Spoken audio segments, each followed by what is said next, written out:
Pierre-Emmanuel Sangoire, vous occupez du domaine Sangoire-Guyot à Vergisson, à côté de Mâcon, et puis pas très loin non plus de la Roche-de-Susseté. Alors parlez-nous déjà dans un premier temps de votre domaine. En fait, j'ai récupéré l'exploitation de mes grands-parents en 97, donc il y a 13 ans. J'avais 2 hectares 20 à l'époque et maintenant j'ai à peu près 11 hectares 20. Donc en appellation Pouilly-Fussé, Saint-Véran, Mâcon-Vergisson, Mâcon-Village et Crémant de Bourgogne.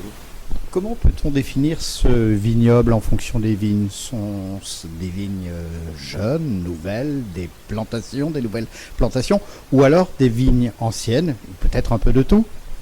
En fait, il y a un peu de tout. Entre guillemets, les Mâcon et les Saint-Véran ont été plantés il y a une vingtaine d'années. Tout le reste a été planté principalement par le grand-père, donc il y a une quarantaine, et la plus vieille vigne a 65 ans.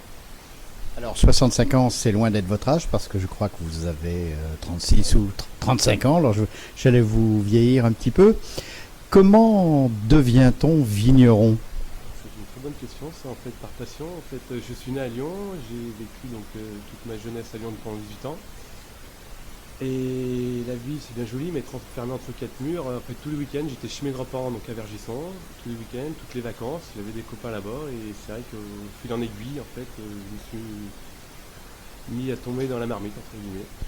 Alors la marmite, il n'y a pas que des cuves inox, il y a également beaucoup de fûts en chêne chez vous. C'est une des spécificités du domaine? En fait la spécificité du domaine est plutôt que les anciens travaillaient surtout en vieux fût à l'époque, donc il y a plus de 50 ans, donc c'était du fût en châtaignier qui avait à peu près 25 ans. Donc il est gardé très longtemps. Et en fait, mon grand-père avait des fûts, quand j'ai repris l'exploitation, qui avaient à peu près 10-15 ans. Et je me suis rendu compte par rapport à la mode environnante qui était d'avoir des fûts de moins de 5 ans, voire des fûts neufs. Je me suis rendu compte que cet apport de vieux fûts de 10-12 ans apportait au vin un côté vanillé, un côté rond, sans cacher le côté fruité du vin. Il y a un peu plus de souplesse, un peu plus de rondeur sur les vins, sur les blancs en particulier, avec ce chardonnay. Oui, tout à fait. Ouais. C'est un peu le but recherché. Et j'aime beaucoup ces vins en fait. Donc j'essaye de faire des vins par rapport à mes goûts. On a parlé du cépage, on a parlé des méthodes de vinification un petit peu. Parlez-nous des sols qui sont quand même quelque chose de prépondérant à la qualité des vins. Donc principalement chez nous, nous sommes en argilo-calcaire. Après la différence entre Vergisson, c'est que nous avons des vignes situées sur la roche. Donc on est sur le rocher, donc on a plus un côté calcaire. Par rapport au bois de Vergisson, nous on est plutôt sur le côté argile. Et donc j'ai séparé mes cuvées par rapport aux vinifications, cuves, fût de 5-8 ans en Pouilly-Fussé et fût de moins de 3 ans. Et j'essaie d'assembler ces terroirs par rapport à ces vinifications. Donc le côté minéral de la roche qu'on retrouve dans la cuve, donc je l'appelais authentique. Le côté vieux fût, très rond, côté argile justement du terroir, donc c'est la cuvée ancestrale. Et le côté quintessence, où là c'est un assemblage des deux, c'est sur le coteau de la roche de Vergisson, avec donc un sol argileux mais sur le caillou, dans des fûts de moins de 3 ans. Est-ce au lycée agricole de Davaillé que vous avez fait vos premières armes vitivinicoles et œnologiques? Les premières étaient avec le grand-père, mais après c'est sûr que ça a été avec au lycée d'Availlé, tout à fait. Alors il y a beaucoup de belles choses dans votre cave, dans votre production, vous le disiez tout à l'heure, Pouilly-Fussé, Saint-Véran, Vergisson, Mâcon-Village, et puis un petit peu de Crémant-Bourgogne d'une manière sans doute épisodique. Enfin, quand je dis épisodique, d'une manière peu importante par rapport aux autres productions. Mais en fait c'est simple, c'est que j'ai à peu près un demi-hectare j'ai 1 hectare de Mâcon-Village, 1 demi-hectare de Mâcon-Vergisson, 1 demi-hectare de Saint-Véran, 9 hectares à peu près de Pouilly-Fussé, et il me reste une parcelle de 17 hectares en Mâcon Village. Et donc ces 17 hectares, je les produis en Crémant de Bourgogne. S'il y a un vin dont vous souhaitez nous parler ce soir, quel est-il? C'est une bonne question. Je peux réfléchir. Non, après, moi, le vin en fait qui m'a toujours plu parce que c'était mes premières cuvées, c'était le Mâcon Vergisson, donc vinifié dans les fûts de 8-12 ans, et le Pouilly-Fussé ancestral. C'était donc mes 2 premières cuvées, parce que je me suis lancé dans la bouteille en 2004.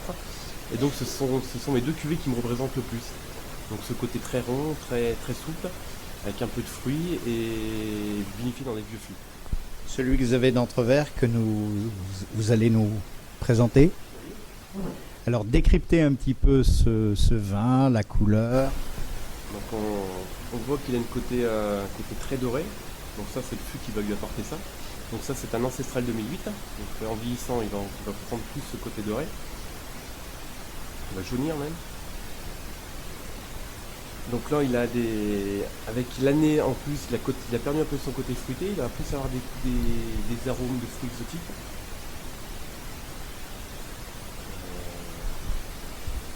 Un petit côté vanillé qui est apporté par justement ces fruits de 12 ans. Alors, je vous sens amoureux de votre vin. La dernière question que je vais vous poser, avec quel plat vous le proposez? Mâcon, vous êtes en face de la Bresse, pas très loin de chez Georges Blanc, pas très loin de Très Belle Maison. Un poulet à la crème, ça irait avec ce vin? Tout à fait. En fait, pour résumer, tous les blancs s'accordent avec tout ce qui est poisson, avec poulet ou enfin viande blanche, crustacés.